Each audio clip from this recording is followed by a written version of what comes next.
ہم آپ کی ختم نبوت پر یہ تن من دھن لٹوا دیں گے، جو بھی منکر ختم نبوت کا زندہ ہی ہم دفنا دیں گے، ہم آپ کی ختم نبوت الذي لم يزل عالما قديرا حيا قيوما سميعا بصيرا، ونشهد أن لا إله إلا الله وحده لا شريك له، ونشهد أن محمدا عبده ورسوله.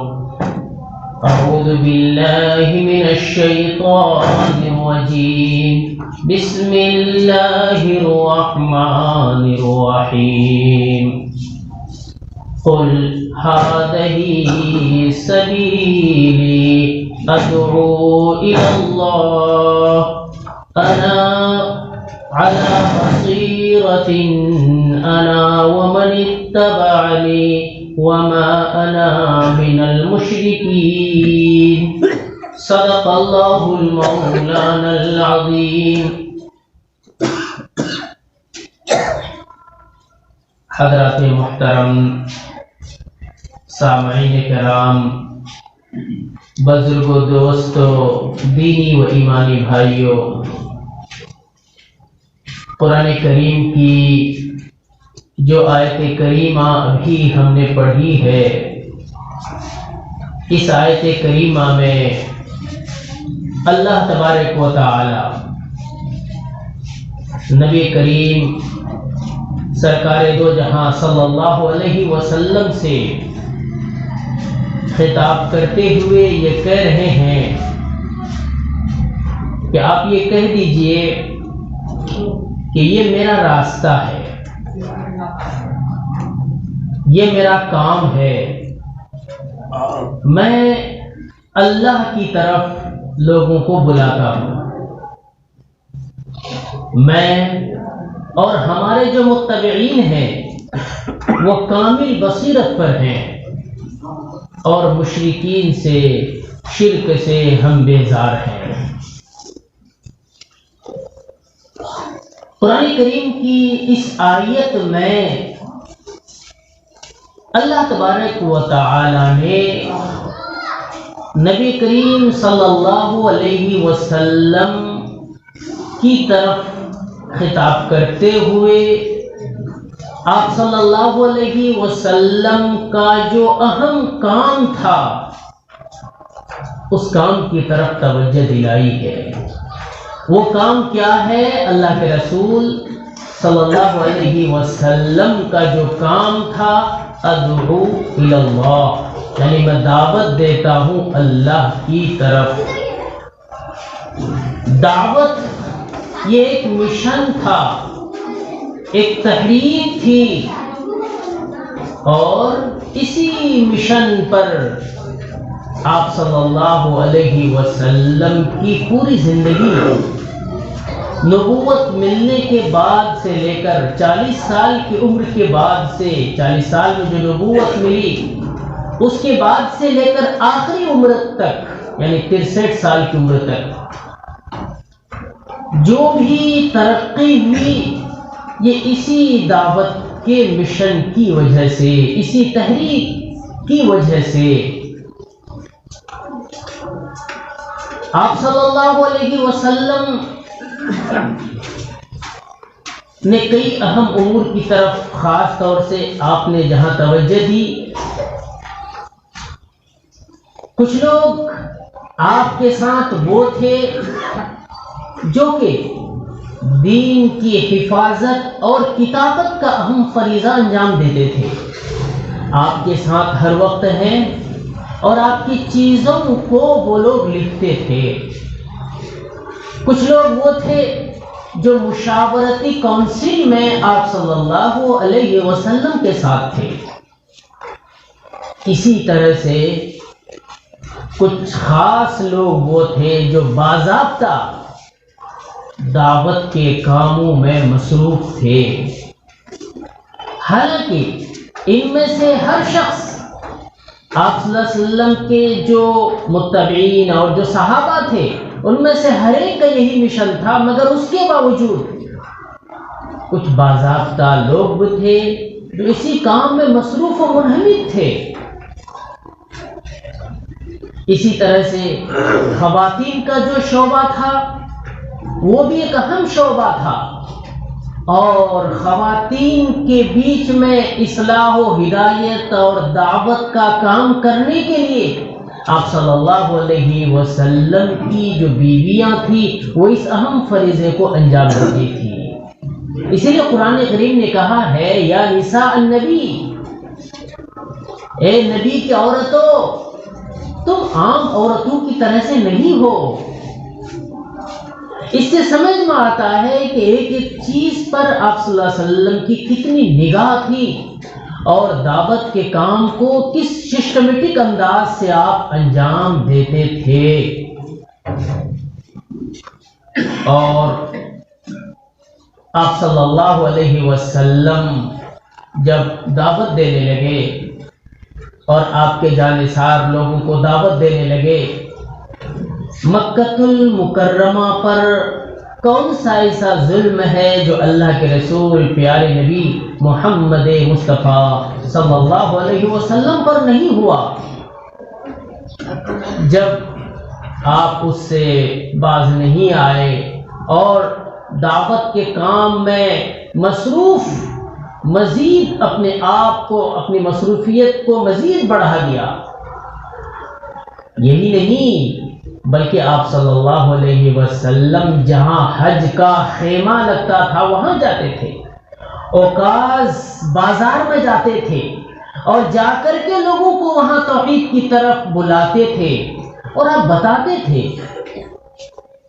شرک کی برائیوں کے بارے میں بتاتے تھے کہ تم لوگ پتھروں کو پوج رہے ہو خود اپنے ہاتھوں سے بنا کر کے۔ اور جب لوگوں نے دیکھا کہ یہ محمد تو ماننے والے نہیں ہیں تو ان کو پیشکش کیا کہ چلیے اگر ایسا لگ رہا ہے کہ آپ کی طبیعت خراب ہے تو ہم لوگ علاج کرانے کے لیے تیار ہیں، اگر ایسا لگ رہا ہے کہ آپ پر جادو کر دیا گیا ہے تو ہم لوگ اس کے لیے تیار ہیں، اور اگر آپ کو سرداری چاہیے تو سرداری دینے کے لیے تیار ہیں، پیسے چاہیے تو مال و دولت کا ڈھیر لگا دیں گے۔ مگر نبی کریم صلی اللہ علیہ وسلم نے ان چیزوں کی پرواہ نہیں کی اور آپ نے کہہ دیا کہ ہمارا جو کام ہے وہ تو ہم کریں گے۔ یہاں تک کہ ایک بار ایسا ہوا، لوگوں نے کہا کہ جب ایسے نہیں مانیں گے تو ان کو پیشکش کرتے ہیں، اور کیا پیشکش کیا؟ پیشکش یہ کیا کہ 1 سال آپ ہمارے معبودوں کی عبادت کریں اور پھر 1 سال ہم آپ کے جو معبود ہیں اس کی پوجا کریں گے۔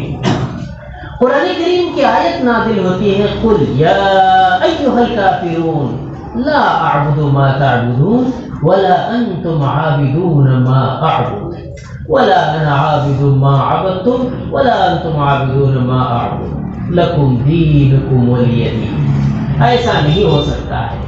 اللہ تبارک و تعالیٰ نے خطاب کرتے ہوئے اپنے نبی سے کہا کہ آپ کافروں کو یہ سنا دیں، لا اعبد، میں عبادت کرنے والا نہیں ہوں جس کی تم عبادت کر رہے ہو، ہم تو جس کی عبادت کر رہے ہیں اسی کی عبادت کریں گے، اور تم نہ کرو ہماری عبادت، ہم جس کی عبادت کر رہے ہیں۔ لکم دینکم ولی دین، ہمارے لیے ہمارا دین ہے اور تمہارے لیے تمہارا دین ہے۔ یہ ایک بڑا اہم پیغام تھا، یعنی پیغام یہ تھا کہ ہم یہ سمجھوتا نہیں کر سکتے ہیں، اسلام ہمارے لیے مکمل ہے اور اسلام ہمارے لیے کامل ہے، ہمارے لیے، ہماری زندگی کے لیے، ہمارے نظام زندگی کے لیے ہم اس سے کوئی سمجھوتا نہیں کر سکتے ہیں۔ ابھی جو قطر نے جو یہ بات کہی کہ ہم 28 دن اسلام اور اس کی تعلیمات سے سمجھوتا نہیں کر سکتے ہیں، تو بے ساختہ قرآن کریم کی یہ آیت ہمیں یاد آئی۔ اور یہی ہونا چاہیے کہ ایک مسلمان ہر حالت میں، ہر موڑ پر، ہر منٹ وہ مسلمان ہے۔ مسلمان ہونے سے وہ سمجھوتا کر لے گا، ایسا نہیں ہونا چاہیے۔ اسلامی تعلیمات سے ہم سمجھوتا کر لیں، ایسا نہیں ہونا چاہیے۔ ہاں یہ اور بات ہے کہ نبی کریم سرکار دو جہاں صلی اللہ علیہ وسلم نے دعوت کا کام کیا، مگر حکمت سے، مصلحت سے، اور قرآن کریم نے بھی کہا ادعو الی سبیل ربک بالحکمت والموعظۃ، حکمت کے ذریعے سے دعوت دینا ہے۔ یہی وجہ ہے کہ آپ صلی اللہ علیہ وسلم کی پوری تقریر کو آپ سن لیجئے، جو آپ کے خطابات ہوئے ہیں، جو آپ کی تقریریں ہوئی ہیں، عام طور پر آپ صلی اللہ علیہ وسلم کی جو تقریریں ہیں وہ 5 منٹ کی ہے، یعنی اتنا مختصر خطاب ہوتا تھا تاکہ کہیں اکتا ہٹ کا شکار نہ ہو جائے۔ اور اسی طرح سے آپ صلی اللہ علیہ وسلم کا انداز کیسا تھا، یعنی مکمل طور پر حکمت کا مطلب یہ ہے کہ نفسیات میں ماہر ہو۔ ایک انسان جب بزنس اور کاروبار کرتا ہے اور وہ دکان پر بیٹھتا ہے تو وہ ہر حالت میں یہ سوچتا ہے کہ سامنے والے سے ہم خندہ پیشانی سے ملیں، اس انداز سے بات کریں کہ ہمارا گاہک ہم سے متنفر نہ ہو۔ تو ایک مسلمان کی بھی یہ ذمہ داری ہے، ہر مسلمان داعی ہے کہ ہمارا سامنے والا ہمارے کسی بھی عمل سے متنفر نہ ہو۔ اگر وہ کوئی بات بول دیا ہے کہ جس سے ہمیں بظاہر غصہ آنا چاہیے، مگر ایک بزنس مین وہ غصہ نہیں ہوتا ہے۔ اب ذرا غور کیجئے، اللہ کے رسول پیارے نبی محمد مصطفیٰ صلی اللہ علیہ وسلم تشریف فرما ہے، اور ایک شخص آ کر کہتا ہے اے حضور، اے محمد، مجھے زنا کرنے کی اجازت دیجیے کہ میں زنا کر سکوں، مجھے زنا کرنے کی اجازت دیجیے۔ اب ذرا یہ سوچئے، اللہ کے رسول پیارے نبی کی مجلس ہے اور آپ کے پاس جانثار صحابہ کی جماعت ہے، ایک شور ہو گیا، کون شخص یہ ہے اس طرح سے بدتمیزی کر رہا ہے؟ اللہ کے رسول پیارے نبی تاجدار گتھا امام الانبیاء صلی اللہ علیہ وسلم نے اس شخص کو اپنے قریب کیا، دور نہیں بھگایا میرے نبی نے، بلکہ اس کو اور قریب کیا کہ تھوڑا قریب آ جاؤ۔ وہ قریب آ گیا۔ قریب آنے کے بعد اللہ کے رسول پیارے نبی نے اس سے کہا کہ بتلاؤ تم نے کیا بات کہی؟ اس نے کہا کہ مجھے زنا کی اجازت دے دیجیے۔ اللہ کے رسول نے کہا کیا تم یہ چاہتے ہو کہ اپنی ماں کے ساتھ زنا کرو؟ وہ کہنے لگا کہ ایسا کیسے ہو سکتا ہے؟ تو اللہ کے رسول نے کہا کہ کوئی بھی یہ نہیں چاہے گا کہ اس کی ماں کے ساتھ زنا ہو۔ پھر آگے اللہ کے رسول نے کہا کہ سنو، کیا تم یہ چاہتے ہو کہ اپنی بہن کے ساتھ زنا کرو؟ کہنے لگا کہ حضور، اے محمد، ایسا کیسے ہوگا؟ تو حضور نے کہا کہ کوئی بھی نہیں چاہے گا کہ اس کی بہن کے ساتھ کوئی زنا کرے۔ اس کے بعد اللہ کے رسول نے ایک رشتہ دار کا نام لیا، پھوپھی کے ساتھ، خالہ کے ساتھ، اور جتنے بھی رشتہ دار ہو سکتے ایک ایک کر کے آپ نے نام لیا۔ حدیث میں آتا ہے، یہ طبرانی کی روایت ہے، اور اس طرح سے پوچھا کیا تم یہ چاہتے ہو؟ وہ کہنے لگا کہ حضور بالکل نہیں، ہم ایسا کیسے چاہیں گے؟ اللہ کے رسول نے کہا کوئی بھی نہیں چاہے گا کہ اس کی بہن کے ساتھ زنا ہو، اس کی ماں کے ساتھ زنا ہو، اس کی پھوپھی کے ساتھ، اس کے خالہ کے ساتھ۔ وہ شخص فوراً کیا ہوا، شرمندہ ہوا۔ اس کے بعد نبی کریم صلی اللہ علیہ وسلم نے اس کو مزید قریب کیا، اور قریب کرنے کے بعد آپ نے اس کے سینے پر ہاتھ رکھا، اور سینے پر ہاتھ رکھ کر آپ نے اللہ سے دعا مانگی کہ یا اللہ اس کے گناہ کو معاف فرما دیجیے، اس کے گناہ کو معاف فرما دیجیے۔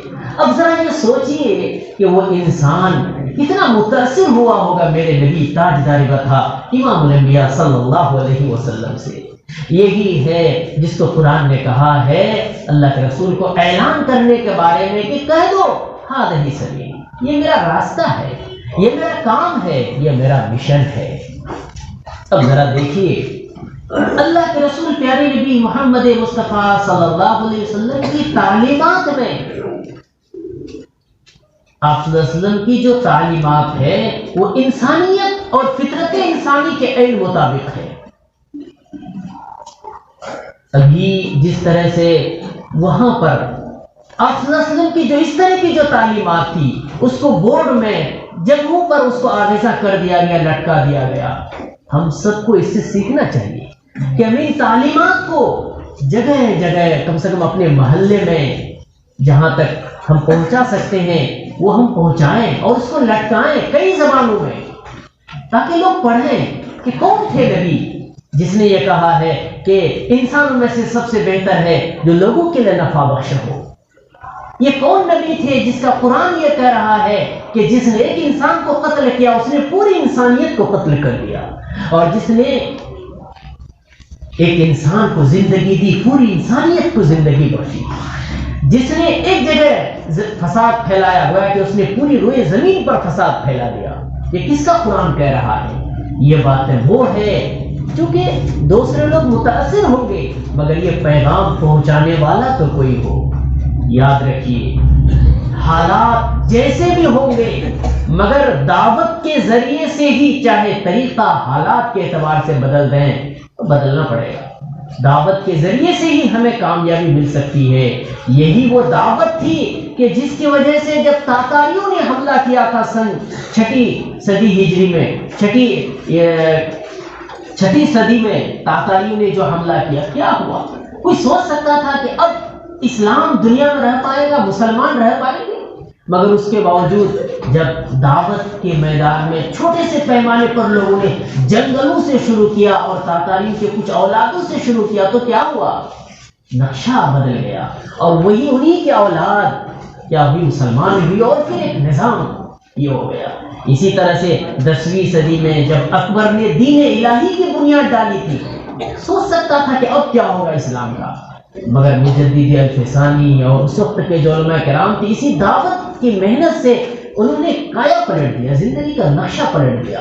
میرے بزرگوں کہنے کا مطلب یہ ہے کہ ہذہ سبیلی، یہ ہمارا راستہ ہے، یہ ہمارا کام ہے، ہم سب کو وہ مزاج بنانا پڑے گا۔